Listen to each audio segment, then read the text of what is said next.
Hi again. How are we hanging in? I'm joining you today because I have stuff. Some ideas. Now, I'm adding in a YouTube video prior to this one, which is all about making handmade clay. As you can see, I have here. I prepped this clay yesterday and I followed a really basic recipe. And there's a lot of different recipes out there, which you'll see me mentioning in my video. So I'm not going to get too much into how all that can go down. But the reason for it, and this is where you come in and your craftiness and creativity. Now, my goal is to work a little bit more three-dimensionally. In terms of this class, we don't get a chance to do much of that, but this is going to give me the power to have what we call relief, which is a little bit of a raised surface off of a flat two-dimensional surface. Now, your surface can be something with a little bit more sturdiness. I chose a piece of cardboard. I feel like we can come across cardboard pretty accessible in our households. A shoebox, anything that was a pizza box made out of cardboard, I think is going to be your best bet. So you will want to score the edges and really get it to about a rectangle shape of, let's say, a piece of computer paper, which is 8.5 by 11, but you don't have to be super exact. Now, I think that's a pretty decent scale. It's a basic placemat in front of me. And now once you have this clay, and I do recommend making the clay, obviously, and having that all under control first. And once that's done, you want to find an image that can be your inspiration. So this is the Great Wave of Kanagawa. It is a very famous painting, and it's one that I always I don't know, I just go to it. I love it. I love the colors. I love the shape. I love the movement within it.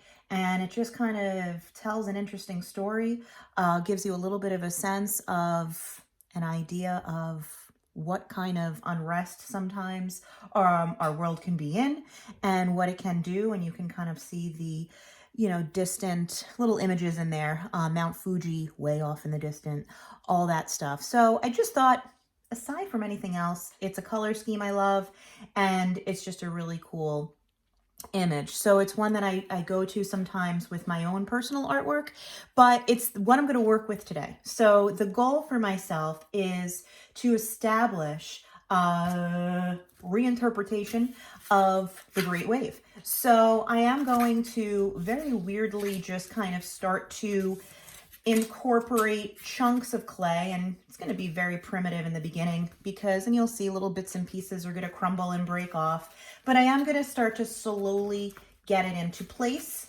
kind of, sort of, and manipulate it. And as I'm pressing down on the surface, I will eventually have to secure it with glue because as this clay dries, and as you may know from your own experience, once the moisture gets out of the clay, it dries out and it will become a lot lighter.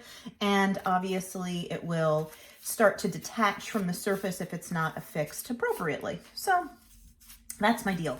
I'm using this material, I think, is really the ideal because it gives a sense of relief and it gives me a sense of sculpting, and I can also reinterpret this and change it in any way, shape, or form. Again, I can apply pressure to it so that I obviously can have areas that are a little bit thinner or a little bit more flat to the surface where other areas might be more raised up.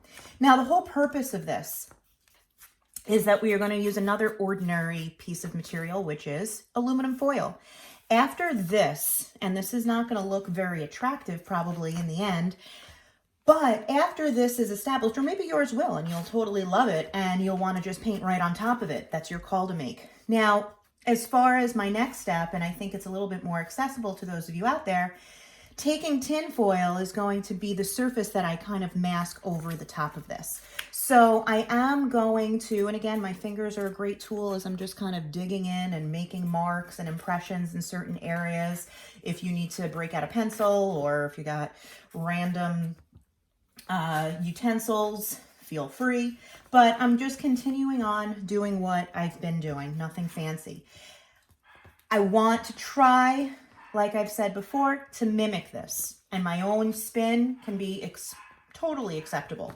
As far as what image you choose, that's your call.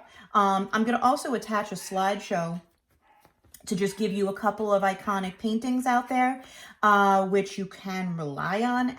You know, whatever your image is, it can easily be understood once this whole method is done.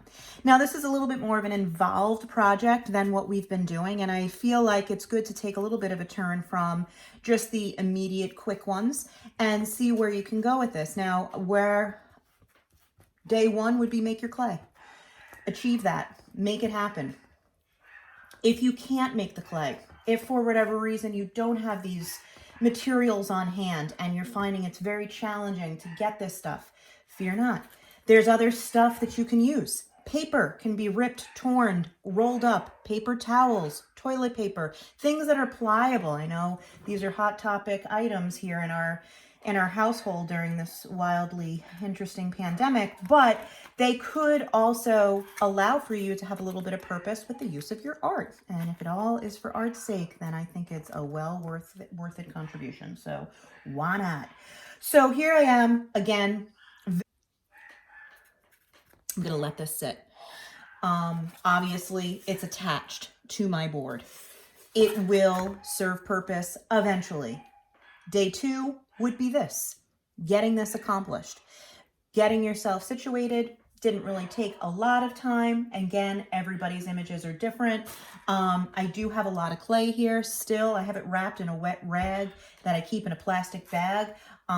It's just damp. It's not saturated with water, but it just allowed for it to, I could preserve it for a couple of days. So if you can't get, good luck to you. Please comment me in Google Classroom if you have any concerns or questions, but I will be posting all of these YouTube videos so you have a chance to take a peek at my channel and get yourself underway. While this is drying, obviously I will leave it at that. Holy cow, it's a total nightmare. But anyway, it's going to be good. I'm going to let it sit. I'm going to probably give it an overnight, and then the next time we return, I will be sharing with you where I go from here. Good luck to you. Bye-bye. Hi guys. I know in my last video I was talking about using, let's bring it back up in case you didn't see it, using the homemade clay to kind of prep your board and get yourself situated so that you can create some relief. So again, I left this to dry, leaving that alone for now. It's adhering to the surface. I might find some crumbling starts to happen once things start to dry.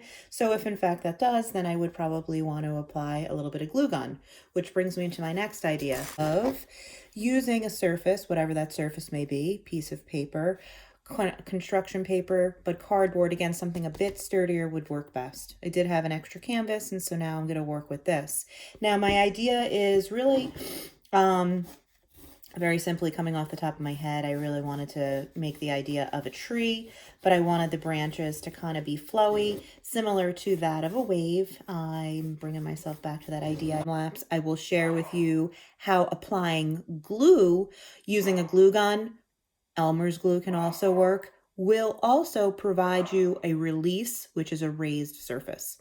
So again, I give you some more thoughts to consider going forward with this project. Good luck.